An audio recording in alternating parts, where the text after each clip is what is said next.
Good afternoon. It's Wednesday, the 22nd of November, 2023, just after 1 o'clock. Welcome to UK Column News.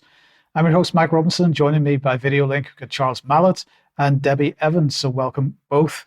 Now, we're going to get kicked off, of course, with Jeremy Hunt and the autumn statement, which was taking place it's taking place at the moment, in fact, so we can't bring you up to date with exactly what he has announced.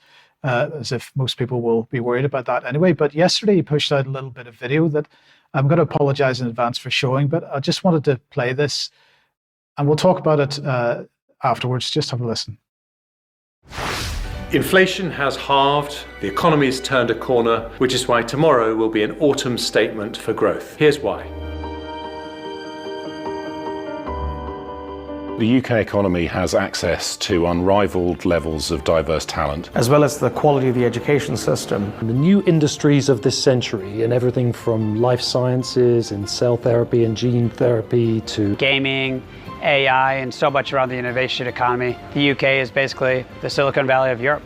The government is very responsive to the needs of innovative companies that need to move fast. Things in the last year or so to make, to reform things, to make it easy to do business here, to focus on also not just financial services, but building technology, healthcare, all those things that are, industries of the future. So they should keep on doing that. I'm certainly excited as an early stage investor to be looking at UK talent and funding them. The UK is full of innovative, ambitious, creative people, and that energy just needs to get let loose. That's why tomorrow I'll be setting out a plan for the economy packed with ideas for our long-term growth. Tune in tomorrow. See you there. Tomorrow, of course, is today, right at this moment. So long-term growth. But I was just fascinated by that because diverse talent, life sciences, health industry. Health is to be an industry. It's going to be the key industry in the UK. Gaming, of course, and AI. These are all the key areas that they want to see developed over the next period of time to make Britain a leader in these areas, is what they're claiming anyway. So, of course, in terms of what he was announcing today, the only thing that we knew yesterday was that the national living wage was going to go up to £11.44. This is being described as a pay boost for millions of workers aged 21 and over. So, they're saying that whatever they do today, it's not going to affect inflation. That doesn't seem to quite add up there because they're expanding the living wage to extra age groups for a start. But if we just look at some of the other things that were understood yesterday and this morning, up until he started speaking, that he was very much saying that Britain is on a path to lower taxes. National insurance cut was going to be likely, 7.8% pension increase. In fact, just before we came on air, he did announce 6.7% benefits increase. Some people thought that would be the average inflation figure of 4.6%, or the latest inflation figure, sorry. But in fact, he chose 6.7%. Likely to be increased sanctions on people that are not following the rules as far as the job centres are concerned. So anybody on benefits likely to be getting increased sanctions if they're not doing what they're told. Possible fuel duty increase, that remains to be seen. But the other thing that was sort of announced was that people would be paid for agreeing to have electricity pylons positioned close to their homes. So £1,000 per household if they would agree to the planning restrictions being lifted for electricity pylons being installed. But it was this that I really wanted to sort of mention today. This was an exclusive for the Telegraph. Benefits claim it's subject to bank account checks and fraud clampdown. This is being described as a clampdown on fraud, of course. This reform is designed to reduce soaring number of people on out-of-work welfare. So let's have a look and see what Mel Stride, the Work and Pensions Secretary, was saying. Labour's soft touch to the welfare system is not only reckless, it's unfair. It's no wonder that Labour have never left office with unemployment lower than when they came into power. These proposals will leave fit and able people dodging their agreed commitments to find employment at the expense of taxpayers, costing hard-working people more than £2 billion over a parliament. So they're talking about allowing the Department of Work and Pensions to, on a monthly basis, review the contents of people's bank accounts, people that are on benefits, to see whether they are correctly declaring what levels of savings that they have. and therefore be entitled to check that they're entitled to the benefits that they're claiming.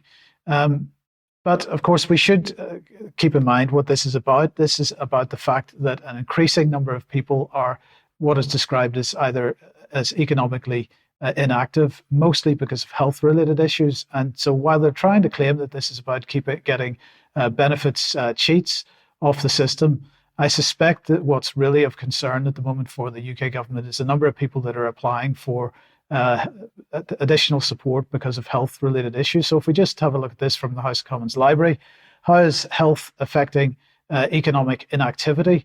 This is in fact from March, early in the year, and they're saying that economic inactivity has been increasing in the UK. This insight discusses how people leaving the workforce because of ill health affects economic inactivity. And I think, I believe it's now 9 point, there's been I can't remember the actual figure now off the top of my head. I do apologize for that, but certainly a significant 28, 20, 30%, something around that, of the total number of benefits are now health related. And of course, this has increased significantly since the COVID crisis and the lockdown. Well, Debbie, I don't know what your thoughts are on this, but clearly there is a precedent being set here because government is now claiming the right to access people's personal bank accounts. But aside from that, we've got to keep in mind that most of these people, significant proportion of them, are now suffering ill health as a result of government policy in the first place. Yeah, that's exactly right. And good afternoon, everybody. Yes, and I'm going to be speaking in the very near future to Ed Dowd, who many people listening will know has done a huge amount of work on DWP and PIP applications since the rollout of the COVID vaccine. And clearly we can see many people off sick, long-term sick, and this is obviously going to impact DWP. So if you tie the two things up together, but of course nobody wants to look at the elephant in the room, which is the rollout of the jabs. Indeed. Okay, Charles, let me welcome you to the programme. And well, you've got something on gold. I have, Mike. Thanks very much, and good afternoon. Gold, something that many UK column listeners and viewers may well hold as an investment, and currently the subject of a film produced by the World Gold Council. Now, what's interesting about this is that it features and is narrated by the British actor Idris Elba. It seems to concentrate really on the historical significance of gold, its many uses, and above all, its dependability and security as a financial instrument. Now, concurrent with this is Idris Elba's fronting of an advertising campaign for an operation known as Stellar, or the Stellar Development Fund, which describes itself as being where blockchain meets the real world. So, apparent contradiction between the holding of gold, a physical entity, and the use of blockchain, which is almost the exact opposite. Just to clarify on blockchain, it's a word that gets used a lot these days. I've tried to condense it into a sentence, not my own words, I must admit, to describe it as such. The blockchain is a time-stamped series of records of data managed by a cluster of computers and not owned by any single entity. Since it is decentralized, it has no central authority and is open to anyone. So if we just bear that in mind, we'll then look at what Stellar is also doing. It's produced a white paper entitled Stellar for CBDCs. And within that white paper, there is a text which goes into the acceleration of things due to the COVID pandemic. It says that the COVID pandemic has only accelerated the situation, with lawmakers and regulators even more willing to consider new technologies that could improve the lives of their citizens, whether focused on increased competition in financial services, greater ease of distributing social benefit payments, or bringing safety and security to the unbanked. Central banks are imagining the promise and possibilities of CBDCs. So it can't be a coincidence. And therefore, we must look now at the Bank of England itself, because, of course, it holds the gold reserves. There's a graph here just to show the holdings currently by weight. The last 2 years shown, they appear to show a decline towards this stage of 2023. In actual fact, that's not really outside of normal bounds for the last 10 years. But what is significant is the Bank of England's relationship with the LBMA, which I've taken some text from, the London Bullion Market Association. And the bank states that the LBMA invites the bank to observe discussions at its board, which are relevant to the bank's custodial function. The bank is not a member of the LBMA, nor its board, and has no regulatory responsibilities for the gold market. Its role is limited to matters affecting its gold custodial responsibilities. To support its role, the bank also observes at the LBMA's physical committee and attends its working group. So essentially, the bank is at pains to distance itself from the LBMA. But, of course, there is a very close relationship. And this is pertinent because in 2021, the LBMA produced a report by Stephen Lowe called the Digital Gold Special Report. When and not if will the potential be realized? And essentially, Lowe puts forward the view that he thinks it's unlikely to be something that's going to happen anytime soon. But what he does say is that most experts refer to the need for a replumbing of the whole financial system to create digital payment rails. This infrastructure is necessary, and until this occurs, large-scale digital gold adoption will be limited. Now, what he's really suggesting here is that the entire financial system must collapse in order for this to work. So it's been an offer, it's been a concept the Bank of England have talked about a lot. They've consulted on it earlier this year. They also ran something called Project Rosalind, which was effectively a tabletop exercise with the Bank for International Settlements, concept development. And from this, there is the suggestion, at least by a commentator, sorry, Stephanie, just have the next piece, please. Sorry, this is just to show the logo, how it's changed from Britannia with a pile of coins and now not, due to the fact that coins are no longer issued. But Ledger Insights, again, talks about the pains the bank goes to state that the currency will not be programmable at the core layer, and refers again to the consultation. But we go back to the World Gold Council, who have a slightly different point of view. And in their executive summary on central bank digital currencies, they state that money can become programmable, allowing policymakers to incentivize certain spending behaviors that can optimize economic impact or address social concerns. The trackable nature of CBDCs can also help to deter financial crimes. So this is really the conceptual background to it. I now want to have a quick look at the practical delivery and, in a way, to get a sense of how close this is to reality. So we'll have a quick look at what's going on in Southern Africa, which involves, again, Stella, who we've mentioned earlier. Stella has set up a platform called the Uhuru Wallet, which is used in Zimbabwe and South Africa. It combines digital identity and remittance services. Now, the irony of using the word Uhuru should not be lost. It is the Swahili word for freedom, but it's built on the Stellar blockchain. Perhaps of more relevance to the UK audience is the fact that Stellar is also involved in Ukraine. And this goes back to 2021, when the Ukrainian government picked Stellar as their partner agency upon which to build their forthcoming digital currency. And within this article, it is stated, or at least within the announcement, that they've chosen the Stellar blockchain network as a platform to build a central bank digital currency. The Ministry of Digital Transformation of Ukraine signed a memorandum of understanding with the Stellar Development Foundation to build out a virtual assets ecosystem and national digital currency of Ukraine. So what we have here really is the convergence of security and convenience, and the suggestion that just because well-known crypto assets like Bitcoin are not backed by anything real, The idea here is to present gold as something that will fill that void in order to nudge people towards the idea that a digital currency, a central bank digital currency, if backed by gold, is, as I say, convenient and secure.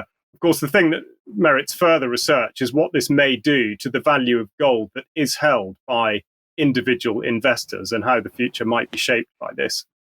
That's a good question. But of course, an aspect of what you were just discussing, Charles, is the fact that this digital currency will be used as a method of controlling people's behavior in a sense. And that brings us back to the announcement from Jeremy Hunt of a government taking it upon themselves to look inside people's personal bank accounts. That sets a dangerous precedent. I appreciate that they're claiming it or they're wrapping it up in the moniker of fraud, but we just have to wait to see what the detail of that is. Debbie, let's move to you now. And Crest, what's that? Yeah, let me lead you gently into a little journey that I've gone on. But first of all, let's have a look at the definition of vaccination, because I want to just clarify with everyone that I've checked a number of sources. As you can see, Cambridge Dictionary and the World Health Organization, both pretty much saying the same, that the vaccination or an act of giving someone a vaccine or a substance to put into someone's body. So I've got another couple of little...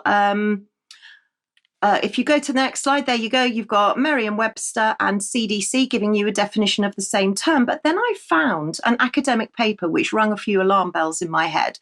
And you can see the title there. It says Social Vaccine in COVID-19 Pandemic.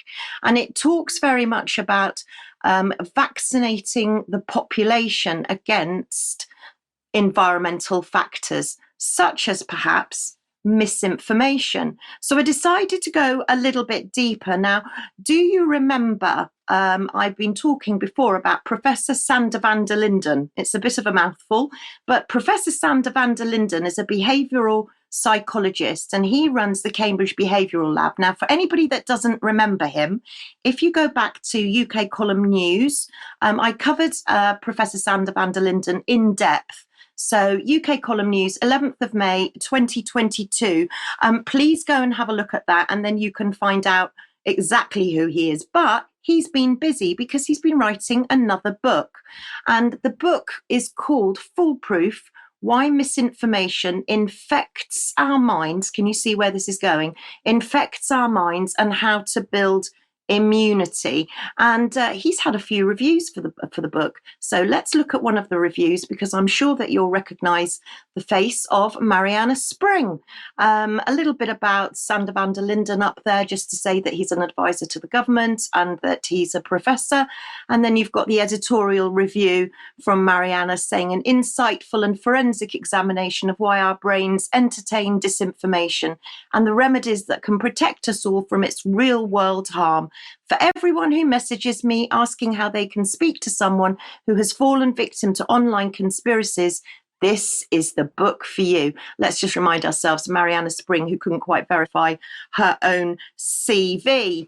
So the Guardian brought up an article that was pretty much reviewing Sander van der Linden's claims on how to diffuse fake news. If we go further into the article, you can see that it talks about conspiracy theories and secret microchips. And apparently we're not clever enough to be able to discern, so we can't filter out misinformation. So how can we inoculate our friends and family to make them less susceptible to propaganda? And the public really do need to play their part. Well, let's have a listen to the dark arts teacher himself, Professor Sander van der Linden.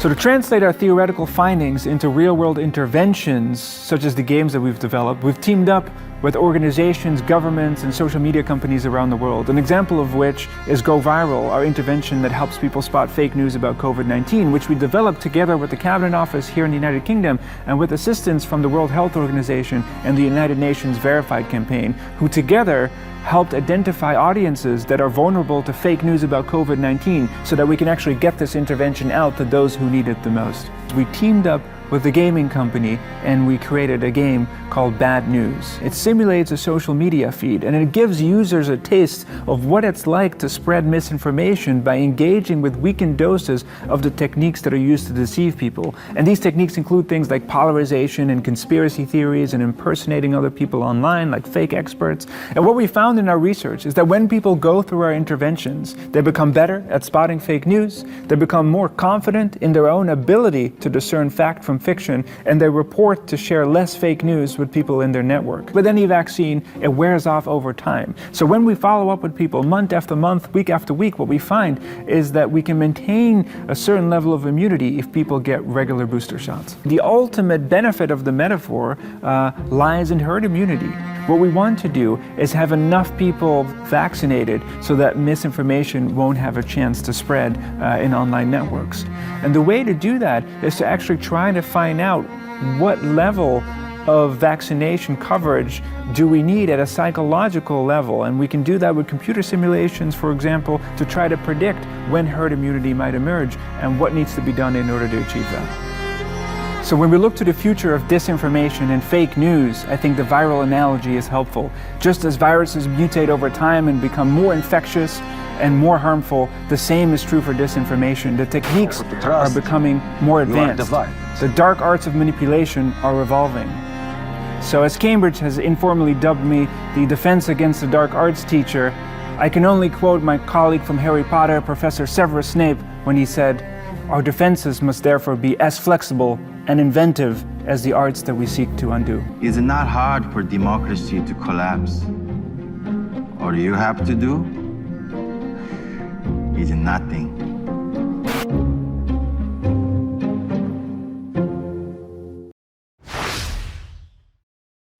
Well, I personally find him very dark, but thank you, Professor Sander van der Linden, because he took me to another organisation that you may not have heard of called CREST. Now, I found this article in City Security, which just highlighted that this CREST UK Centre is leading security research. And it was started originally in 2015, who knew that? But it's kind of got bigger and bigger. So let's have a look at CREST and let's see who they are.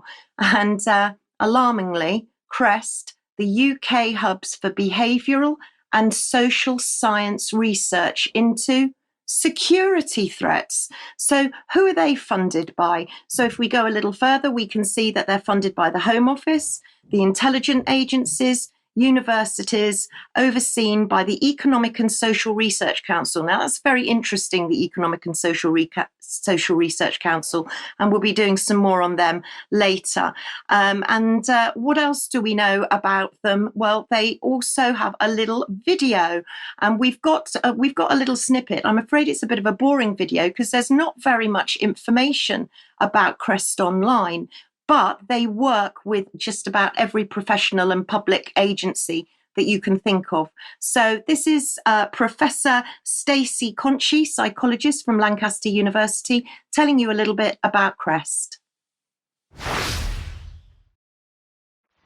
The Centre for Research and Evidence on Security Threats is the UK's independent hub for behavioural and social science and security threats. Now in our 6th year, CREST activities include 8 core research programmes, an annual commissioning process, a PhD community, and an extensive knowledge exchange effort that includes both user-focused outputs and an event programme. The work of CREST is structured around 3 golden threads: risk management, human source management, and deterrence and disruption. In each case, we have a set of core and commissioned projects that are driving forward the national standard in the area.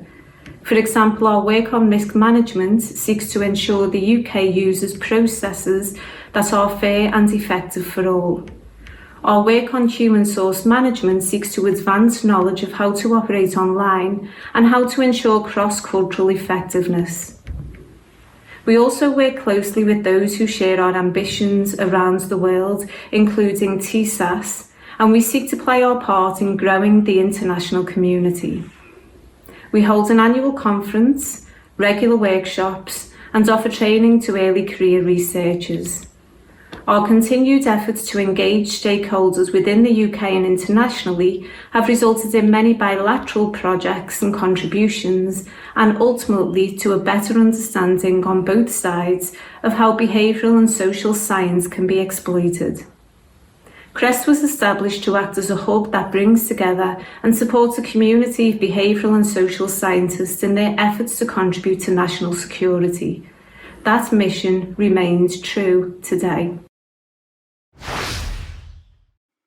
So I just want to flip through a few very quick slides to give you an overview of CREST. So first of all, CREST are involved with prevent, counterterrorism, security, and channel. If you go to the next slide, you can see that they've got an autumn review. It's a bit like a comic, but let's go and have a look at some of what's in the autumn review. So there you can see an article by Professor San van der Linden, and that's how we got to CREST. A few numbers of CREST, a few of the numbers of CREST. We've got 12.4 million going in, with 23 million following up, 104 research outputs, 222 researchers. The numbers go on and on. But what was interesting, and I would urge you to screenshot these next two shots because there's so much information in it, but this is your A to Z of misinformation. So this is A to N, and the next screenshots will be O to Z. Do have a look at that because there are some very subtle differences and a lot of things that you might not have already realized. So let's have a look at a couple of the other articles that they look at: conspiratorial thinking and far-right extremist attitudes. And then we've also got conspiracy theories, their propagation, links to political violence. Go to another page and you can see another few articles there. And really, this website is absolutely full, and they're watching you. They're watching what you write, what you put online, and what you're saying to friends. But of course, we end up where we started with Professor Sander van der Linden, and this probably is my biggest red warning flag of all: a psychological vaccine against misinformation. And Stephanie reminded me of Clockwork Orange and said to me, it almost looks as though they're forcing you to see what they want you to see, what the government wants you to see, so that you're not able to discern from what's real and what's false. So that's CREST. Keep an eye out. Thank you, Debbie. We'll talk about that a bit more in extra, I'm sure. Now, if you like what the UK Column does, you'd like to support us, please head over to community.ukcolumn.org. Your membership, much needed, much appreciated. You could pick up something at the UK Column shop, maybe a gift for somebody for Christmas. But do share anything you find on the various platforms, especially ukcolumn.org and ukcolumnextracts.co.uk. Just want to mention that Andrew, we have an interview, an exclusive interview with Andrew Bridgen up on the website today. Go and have a look at that. Andrew Bridgen interview, Conspiracy Silence Over Excess Deaths. Henry Widas did that for us. And a reminder that Andrew Bridgen will be speaking in the UK Parliament on Monday, the 4th of December for Democracy, Truth and Freedom. And he is asking everybody to lobby their MP to attend that meeting in Parliament. And we'll have various people speaking at it, as well as Andrew Bridgen, as you can see on screen. If you want to find out more and see a template letter for this, you can do that at www.saveoursovereignty.co.uk. Debbie, very briefly, please, your blog is up. It is GPs I'm focusing on, and also thank you so much to Cheryl Granger, who's giving us a very, very good update on COVID-19 vaccines and the ongoing catastrophe. Thank you. And the interview that went out at 1 p.m. yesterday is now on the UK Column website, entitled Whistleblower, Social Worker Brutalised by Met Police and Social Services for Daring to Protect Children. This is Emma Aaron. If you didn't see that at 1 p.m. yesterday, please go and have a look at that. Share it as widely as you can.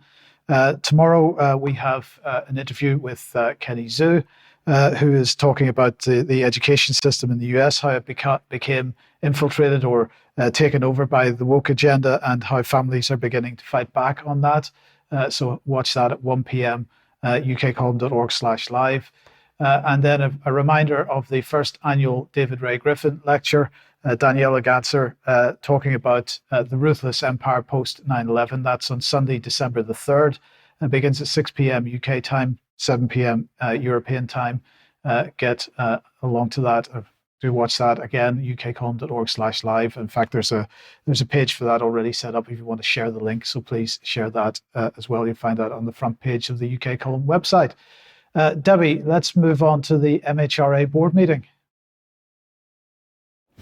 MHRA board meeting was yesterday. Thank you so much to everybody that attended. And Malcolm, thank you. It was your first time. Thank you for your comments. If you did go to the MHRA board meeting yesterday and you did witness what I and Cheryl Granger witnessed, please do let me know what you thought of it. So a quick summary. I've written a few notes just on a quick summary. They're pleasing their masters again. They want international recognition, acceleration of clinical trials. They've been talking about stem cells. They've also been talking about their people strategy. It's all about their people. But I wanted you to go to Headley Reese's amazing Substack, because honestly, he is packed with information there on the MHRA. And we've done loads of work on the revolving door of the MHRA, and he goes into it in great depth. So I've got a lot to report about the MHRA board meeting. I'll be doing that next week and in my blog. But needless to say that Cheryl's question, again, well, it was asked, but the MHRA didn't have an answer. But I'll leave her to tell us about that. And my freedom of information that I wrote to the MHRA about the article that came out in the Telegraph with regards to the AstraZeneca legal case. Shh, don't say anything about it because nobody wants to talk about it, it would seem. So I asked the MHRA if they'd received, if the Telegraph had received a threatening phone call to tell them to back off from the article. And I received this reply, and I've just highlighted it in red, but you can see that basically they say that no, they have absolutely no idea, to the best of their knowledge. They know that it was referred to in the Telegraph. They know that it was reported, but having reviewed their records, to the best of their knowledge, we have no evidence that any phone call of this nature took place. So if there's anybody that's watching from the Telegraph who would like to just clarify with us, or maybe they've got a recording of the phone call, that would be very helpful. But the MHRA deny all knowledge. Thank you, Debi. Thank you. Let's move then to the Middle East and Gaza. And Benjamin Netanyahu, very clear that although there's this 4-day pause in fighting has been called, that they haven't announced that yet. It's officially, I mean, it's the announcement of when it exactly is going to start is going to take place in the next 24 hours. Netanyahu is saying, we are at war and we will continue the war until we achieve our goals, eliminate Hamas, return all our abductees and missing persons, and ensure that there be no element in Gaza that threatens Israel. So what's been agreed that they're going to Hamas is going to release, or the Palestinians is going to release 50 hostages from Gaza, all under the age of 19. Israel is then going to release 150 Palestinian women and teenagers held in Israel. They are also under the age of 19, but the Israelis have actually published a list of 300 names that potentially are going to be released. Now, apparently, this is because there's a legal requirement in Israel that ahead of any prisoner release, people get a right to petition the Israeli Supreme Court. They've got 24 hours to do that, to try to prevent any particular name being included in the prisoner release. The Israelis have also said, or the deal is also including an extension of a day of pause in fighting for every 10 hostages released by Hamas. And Israel will release up to another 150 Palestinian detainees if up to another 50 hostages are released from Gaza. So it still remains to be seen how that is going to play out. But in the meantime, I just wanted to highlight this Haaretz article, because when the hostages are released by Hamas, what is going to become of them? Well, they're going to be taken to hospital. Haaretz saying that meanwhile, 6 hospitals in Israel are ready to receive the hostages that are set to be released as part of the hostage deal. They've established designated compounds to receive them, separate from other patients and the media. So clearly the fact that the media covered the previous release of hostages in the way that it did, and that the hostages didn't say quite what the Israeli government wanted them to say, that's going to be managed in the future. and no possibility of this group of hostages speaking to the media, at least not in the way that they did the last time. In the meantime, the Israelis say that they've set up a new route for people to leave North Gaza, and they're saying that today people were free to use this route between, I believe it was 10 a.m. and 2 p.m. Today. So there was a pause today already before the official 4-day pause begins. Now, Israel perhaps doesn't have the best reputation for this. They have bombed people leaving North Gaza in the last few weeks. So we wait to see what happens or what the news is from today. But the next thing I wanted to sort of mention was the emergency BRICS meeting on Palestine that took place. And I just wanted to focus on some of the comments that Xi Jinping has made on that. So he said China calls for an early convening of an international peace conference that is more authoritative to build international consensus for peace. He said the parties to the conflict must end hostilities and achieve a ceasefire immediately. So what's been achieved here is a 4-day pause. It's not a ceasefire.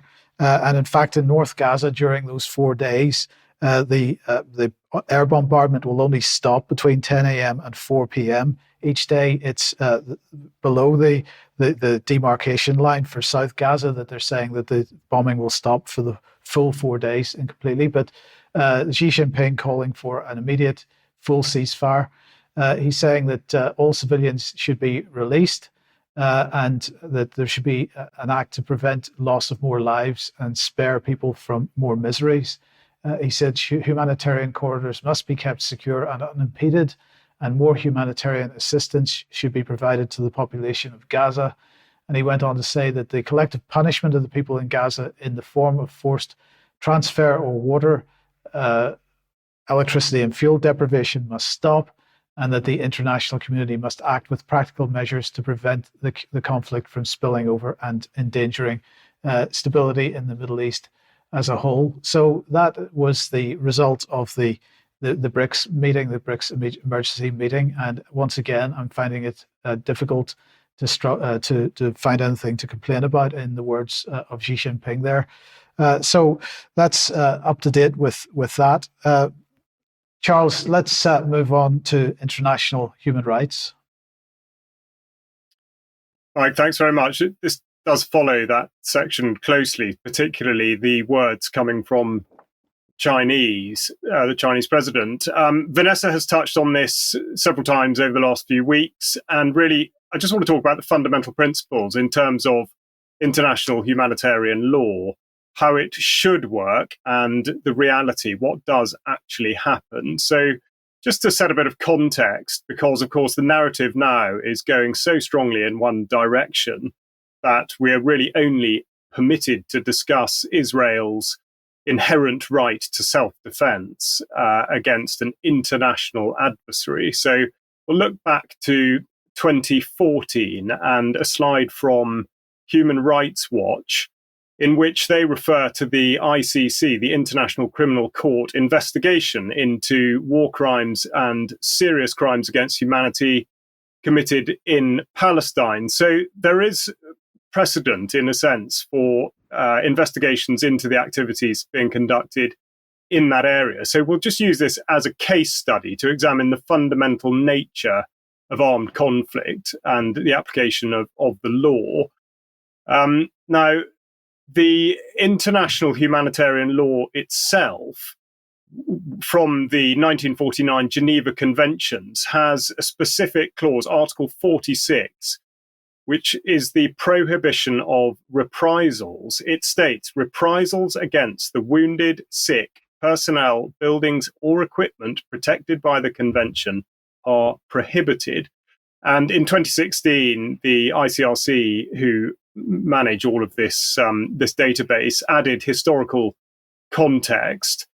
They clarify with the prohibition of reprisals against persons or property protected under this convention is absolute. It applies in all circumstances. The possibility to derogate from this rule by invoking military necessity is excluded. However, within the overall context of reprisals is reference to what are called belligerent reprisals. And the text on belligerent reprisals explains that such measures may not be carried out for the purpose of revenge or punishment, but only with the aim of putting an end to such violations and inducing the adversary to comply with the law. Although the acts constituting belligerent reprisals are in principle unlawful, their wrongfulness is precluded because of their particular circumstances in which they are taken, i.e., in response to a violation committed by an adversary. And we see, therefore, just as an example from Al Jazeera, this is from the 7th of October, describing Israel retaliation. So immediately the killing of 230 Palestinians.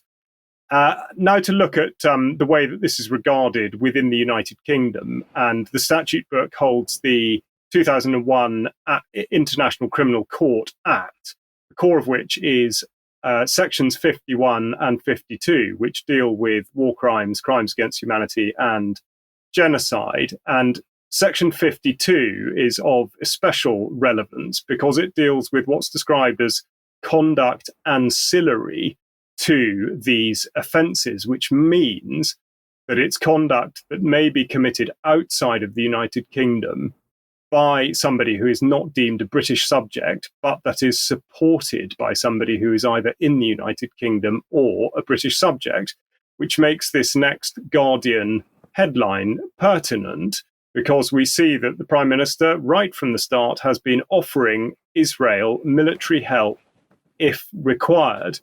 Now, we'll just go back a bit to the inception of the International Criminal Court, which was achieved not without some difficulty back in 1998, and going to the Foreign Relations Committee in America, which, interestingly enough, had a certain Senator Joseph Biden on the committee.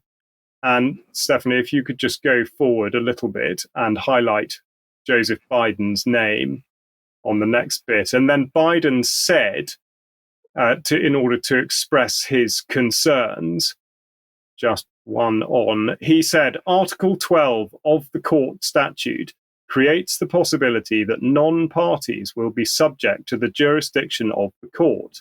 Now, that raises serious concern about the US forces deployed overseas in countries which are party to the court. US forces overseas could face prosecution by the court, even though we are not a signatory. So, critical detail, the United States is not a signatory, and nor, indeed, is Israel. The man who led the delegation in 1998, David Sheffer, is continuing to campaign for the United States to ratify it. And he wrote earlier this year, he quoted Anthony Blinken, the Secretary of State, as saying, "We maintain our long-standing objection to the court's efforts to assert jurisdiction over personnel of non-states parties, such as the United States and Israel." And in fact, Blinken earlier in 2021, with specific regard to the ICC investigation into Palestine, went further by saying the ICC has no jurisdiction over this matter. Israel is not a party to the ICC and has not consented to the court's jurisdiction. And we have serious concerns about the ICC's attempts to exercise its jurisdiction over Israeli personnel. The Palestinians do not qualify as a sovereign state and therefore are not qualified to obtain membership as a state in, participate as a state in, or delegate jurisdiction to the ICC. So strong words there from the United States. The point to make is that neither is a signatory, but also that in the rhetoric, they appear to be wanting to have it both ways. First of all, to back Israel's right to inherent self-defense against an international adversary, yet at the same time describing Palestine as not holding the status to denote it as such. So what has the ICC achieved over the last 25 years? I've got a map here which shows the areas of the world that the ICC is currently active in, and of the areas that it has dealt with over the last 25 years, there have been 51 defendants have had proceedings against them, of which only 10 have resulted in convictions, and all 10 are African. So the specific achievements of the ICC are not just limited, but also very much focused on parts of the world that are not necessarily within the current orbit of the Middle East crisis. In terms of the UK, we look at the Met Police, who have the counterterrorism policing unit, SO15, which is still appealing for war crimes in Ukraine. So again, no focus from them on the Middle East. But the last thing I want to have a look at, just to set the context, really, when we consider it down at the grassroots level, or indeed the business end, and the potential involvement of British troops in this action, or indeed any other around the world, these are the sorts of things that they should consider. And this is taken from JSP 383 initially, the Joint Service publication about the law of armed conflict, and then the aid memoir, which is the next slide at JSP 381, which in it states that attacks must only be directed at military objectives. They must not be indiscriminate in nature. You must not attack civilians unless they are taking a direct path in hostilities, civilian buildings or property, including cultural property, unless they lose their protected status and you are ordered to attack. Medical personnel and chaplains, hospitals, medical centres or medical transport, civil defence facilities, dikes, dams and nuclear power stations, undefended towns, villages and buildings, or safety, neutralised or demilitarised zones, enemy combatants who've surrendered, all personnel or objects bearing protective emblems, and those protected by a flag of truce.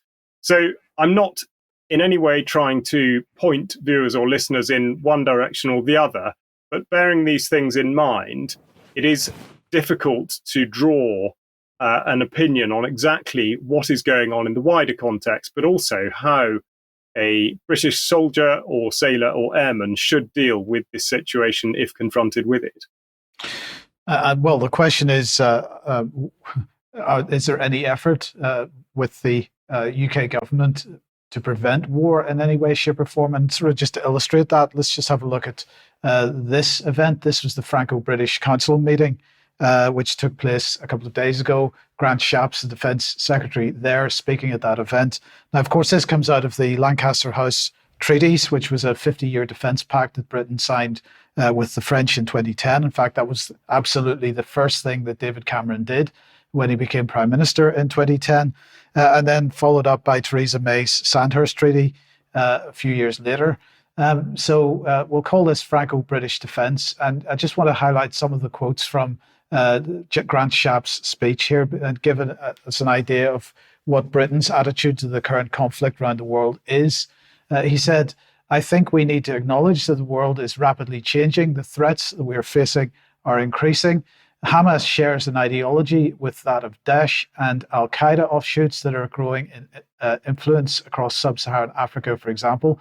The fact that Britain is backing these is in many ways is apparently lost on them. But anyway, behind Hamas lies the malign shadow of Iran, which continues to pull the strings of its other proxies, no matter whether it's Palestinian Islamic Jihad, Hezbollah in Lebanon, and the Houthis of Yemen, or the militants of different locations from Iraq to Syria." So basically, because Iran has been on the list for many, many years, what are we looking at here? A desire by Britain to expand the conflict to include Lebanon, Yemen, Iraq and Syria. I think that is absolutely what we're looking at here. He went on, and as Iran and North Korea send suicide drones and artillery to Russia, Russia invites Hamas to the Kremlin. So not only is Russia our enemy because of what's happening in Ukraine, but also because Russia is inviting Hamas to Moscow. And let's continue. Meanwhile, the Kremlin has a no-limits partnership with China, and China, in the midst of massive military and economic expansion, has a mutual defense treaty policy with North Korea. So again, we see that the usual suspects, Russia and China, are absolutely still in these crosshairs as far as the British government is concerned. And finally, he went on to say that collectively these nations seek to rewrite the international order in their own image. So the thing that's really upsetting Britain then at this point is that the international order, which they wrote in their own image following the Second World War, is at risk. And so they are looking seriously at conflict with all the countries that we've just mentioned. So let's just look at Britain's strategy then. Their strategy is, first of all, their wholehearted backing for Ukraine. This is how they're going to drive this forward in the next period. They're going to shore up our international order. It's not clear whose international order that is, but it's who our is, in this case, which means continuing to bolster NATO, which is the bedrock of our European shared defence. So European Defence Union still on the minds of the British government, and elevate the Entente. He says, increase our efforts to share intelligence, counter terror, and combat the cyber misinformation that poisons our national debate. So this is clearly also very much part of their mind and their concern is the level of what they describe as misinformation and disinformation. Debbie was talking about that a second ago. This is core to how they see the need to drive things forward, is to stop any counter narratives appearing anywhere in the national debate. So that's Britain's strategy. It's not a peaceful strategy. They're not speaking the language of peace. It continues to speak the language of war and expansion of the war. Let's move on, Debbie, back to behavioral sciences again, and Susan Mickey. Misinformation behaviour. I'm on a bit of a behaviour thing this week. So who can forget Professor Susan Mickey? We've covered her loads of times before. People might know her better as the head of the Behavioural Insights team. She's also been on, the SPI-B. She's also chair of the WHO, the World Health Organization Advisory Group. She's professor of behavioral sciences, but she's also nicknamed Stalin's nanny. Apparently when she was training, she's a member of the Communist Party.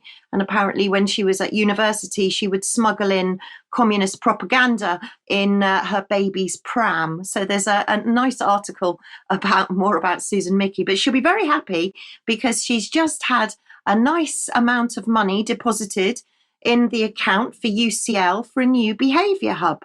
So you can see that behaviour is still very, very much on the agenda. We are being watched, we are being monitored, and we are being manipulated. And this is a new £10 million hub for behavioural research. But actually, if we go and have a look a little bit deeper in it, we can see that the people that funded it were the Economic Social Research Council. Now, this was the very next day. So on the previous day, the 9th of November, we got told that they'd got 10 million. So they had 10 million for the hub. And then all of a sudden, another 7 million appeared somewhere. So we've got 17 million for the behavioural research within the UK. So if we skip on to have a look a little bit at the Economic and Social Research Council. Now, this is all part of UKRI, the UK Research and Innovation, which of course is Home Office funded, and ESRC is the UK's largest funder of economic, social, behavioural and human data science. But what are their strategies? They've actually got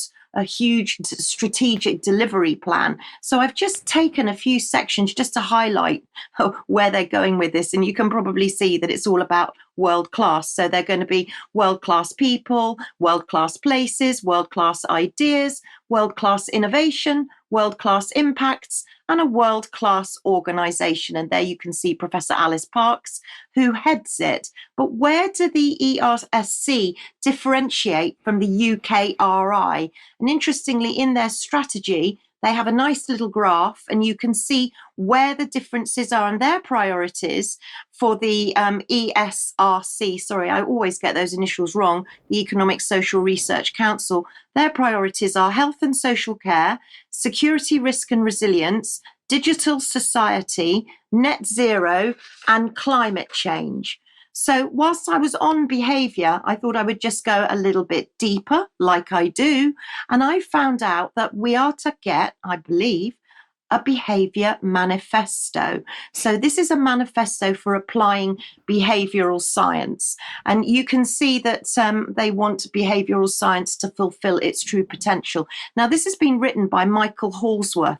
So if we just go and look at who Michael Hallsworth is, it's interesting. I think Brian Gerrish might be very interested to know that Michael Hallsworth is the managing director of BIT Americas.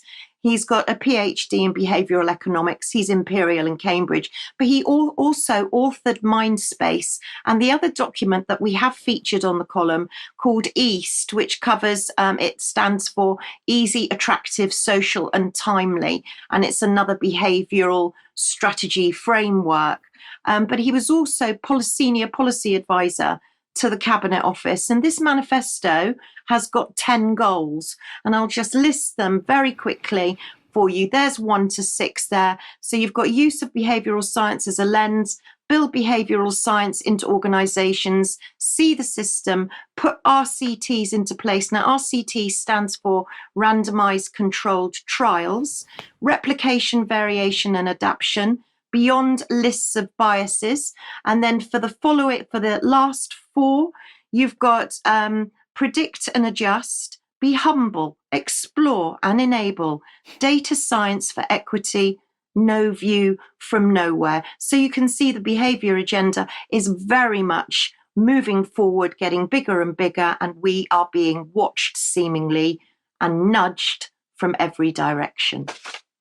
Yes, Debbie, and of course, behavioral science, behavioral psychology being used, Charles, by leaders. And well, it seems that Africa is not immune from this.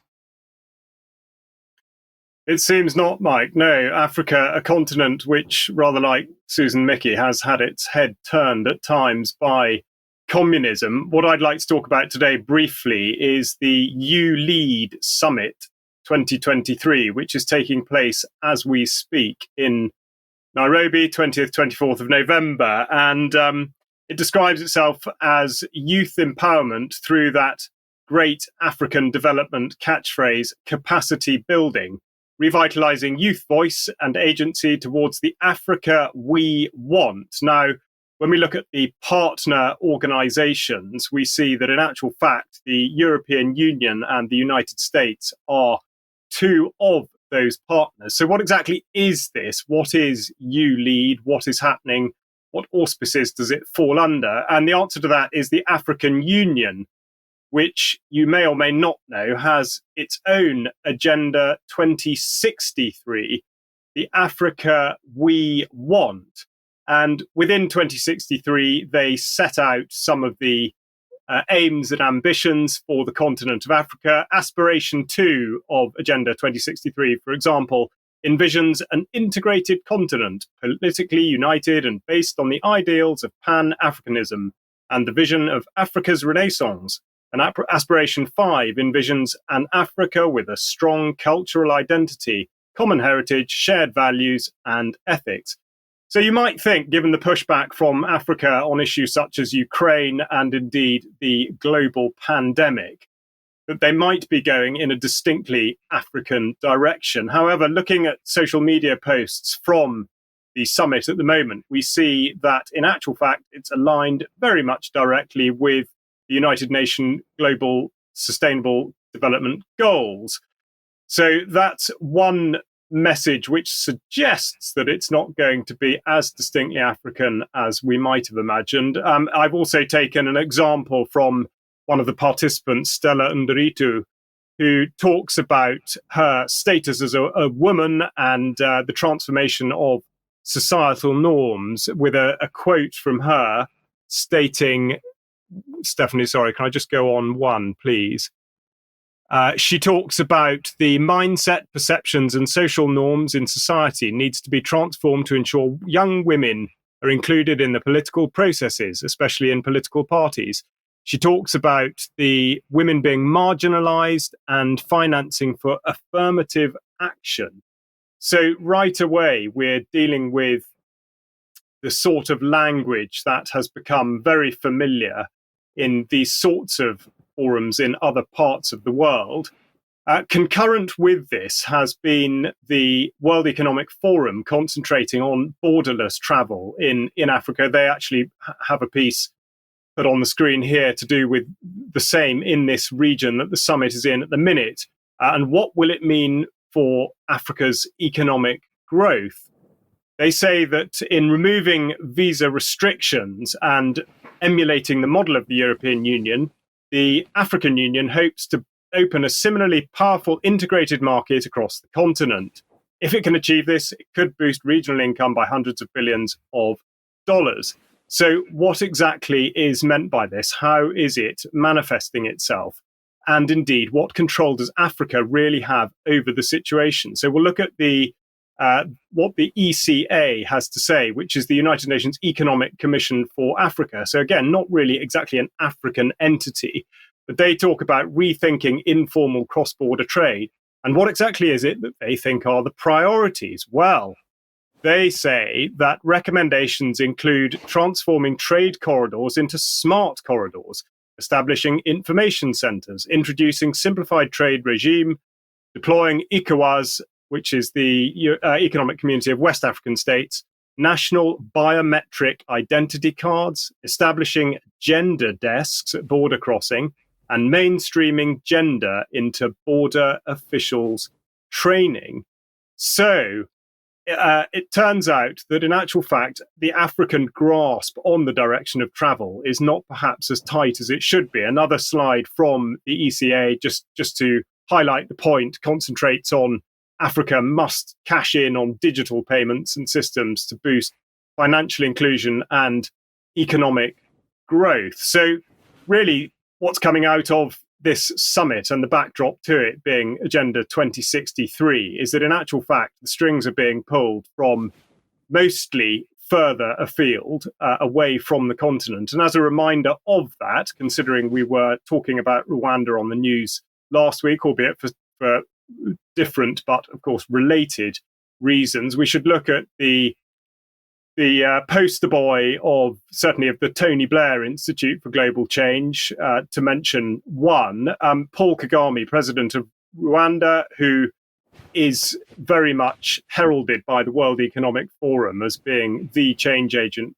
for Africa. And I should just quote from the piece that the World Economic Forum puts about Kagame, which states that in July 2016, he was appointed by African Union member states to lead the ongoing reform process aimed at transforming the African Union into an efficient, productive, and financially independent institution, addresses regional and international audiences on a range of developmental and leadership issues.